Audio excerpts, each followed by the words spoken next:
जय हिंद दोस्तों। जैसा कि खबर है कि 7 नवंबर को भूतपूर्व सैनिक और निर्देशकों की मीटिंग है।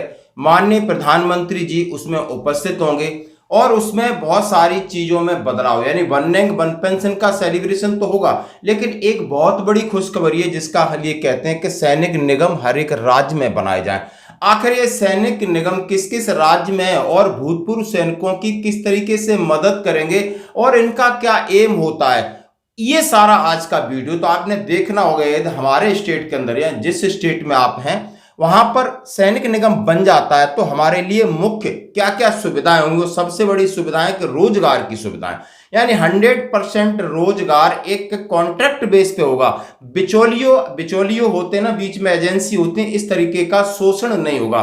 तो सबसे पहली बात है कि भूतपूर्व सैनिकों के कल्याण और उनके लिए निजी सुरक्षा सेवाओं, भूतपूर्व सैनिकों के शोषण को रोकने के लिए अनुबंध के आधार पर कई तरह की सेवाएं देता है। इसके अलावा सैनिक निगम हजारों लाखों सैनिकों को रोजगार के अवसर प्रदान करता है। जहां पर सैनिक निगम है यहां पर यह व्यवस्था होती है, यानी आपका काम है, आप भूतपूर्व सैनिक हैं, आपने वहां अपना रजिस्ट्रेशन करा दिया है, अब सैनिक निगम आपको रोजगार देगा यानी स्टेट का। अब बाहर से जितनी भी कॉन्ट्रेक्चुअल है वो सीधा करेगा और आपको जो शोषण हो रहा है बीच में, बहुत सारा किसी अधिकारी ने कॉन्ट्रैक्ट ले लिया, कभी किसी ने ले लिया, 40,000 ले रहे हैं, आपको 15,000 मिल रहा है, ये सब सेवाएं नहीं हो सकती। लेकिन इसके अंदर क्या क्या नौकरी हो सकती है, इसके अंदर क्या क्या फील्ड होगा, वो आपको जानना जरूरी है।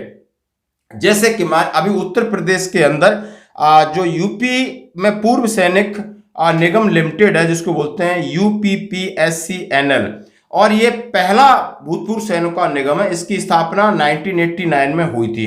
अब उसका जो अधिकार क्षेत्र है और क्या क्या काम करता है, इसमें कौन कौन जुड़ सकता है, इसकी बात है। यानी निगम के माध्यम से पूर्व सैनिकों के रोजगार के लिए मापदंड जो हैं कि पहला वो पेंशन भोगी हो और जेसीओ के लिए प्रवेश आयु सीमा 55 वर्ष तक है, ओआरएस के लिए भी 55 वर्ष तक है, चिकित्सा श्रेणी से वन और आपका जो करेक्टर है अनुकरणीय बहुत अच्छा, और सिविल शिक्षा हाई स्कूल अवलिक मैट्रिक। अब सेवा देने का फील्ड है कि सरकारी हो, अर्ध सरकारी संगठन विभाग, सार्वजनिक क्षेत्र, निजी उद्योग संस्थाएं संगठन जो सुरक्षा तकनीकी प्रशासनिक लिपिकीय पैरामेडिकल अन्य सेवाएं आउटसोर्सेस करना चाहते हैं, उन्हें सबसे विश्वसनीय और उच्चतम गुणवत्ता वाले प्रशिक्षित अनुशासित अनुभवी जनशक्ति के लिए हमसे संपर्क करना चाहिए। यह भूतपूर्व सैनिकों के पुनर्वास और कल्याण के लिए अनुबंध के आधार पर विभिन्न सेवाएं प्रदान करता है ताकि निजी सुरक्षा एजेंसियों द्वारा उनके शोषण को रोका जा सके और भूतपूर्व सैनिक नौकरी के लिए हमसे संपर्क कर सकते हैं। तो इतना क्षेत्र है और उसके अंदर सीधा है कि बीच की जो कॉन्ट्रैक्ट किसी ने ले लिया, जैसे मैंने कहा बहुत सारे सेना के अधिकारी कोई ले लेता है फिर मनमाने तरीके से हमें पैसे देता है, यानी एक शोषण है, वो रुकेगा। सीधा ये क्षेत्र है, जैसे कहा एक डिसिप्लिन सोल्जर रिटायर्ड होके आता है, उसको एक ट्रेंड है, उसको कहीं भी आप उसकी सेवाएं ले सकते हो, लेकिन ये सेवाएं देने और लेने का काम बीच में निगम करेंगे। जैसे उत्तर प्रदेश का एक निगम है, मध्य प्रदेश में बनेगा, हर एक स्टेट में बनेगा, तो वहां के एक्स सर्विसमैन का पूरा रजिस्ट्रेशन होगा।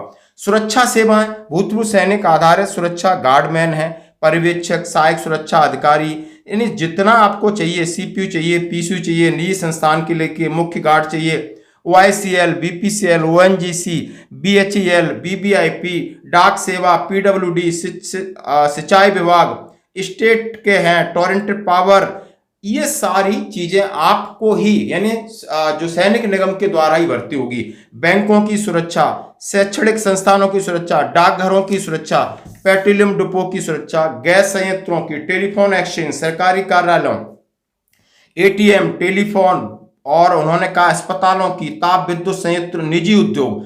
अब किसी भी प्रकार की सुरक्षा यानी पूर्व सैनिकों के निगम के द्वारा ही आप भर्ती कर सकते हो। यानी डाटा एंट्री ऑपरेटर, यदि आप पढ़े लिखे हैं तो वेल है, यूपीएससी ले डाटा एंट्री ऑपरेटर, और उसमें क्लर्क हैं, computer operator, clerk, typist, store keeper, आपको अर्धली नीचे लेवल तक है, टाइपिस्ट और स्टोनो की सेवा, ड्राइवर, किसी भी प्रकार का ड्राइवर है, भूतपूर्व सैनिक आधारित हल्के वाहन चालक, भारी वाहन चालक, डोजर ऑपरेटर, क्रेन ऑपरेटर आदि की सेवाएं एक्स सर्विसमैन को ही मिलेगा, चाहे कौन सी भी कंपनी। अस्पताल स्टाफ के अंदर भूतपूर्व सैनिकों के साथ उनके आश्रितों के लिए रोगी, सहायक nursing staff, pharmacist, ward boy, तमाम प्रकार की सेवाएं हमारे यानी जो हमारे लड़के ट्रेंड हैं उनको इस बात की जॉब का पूरा है।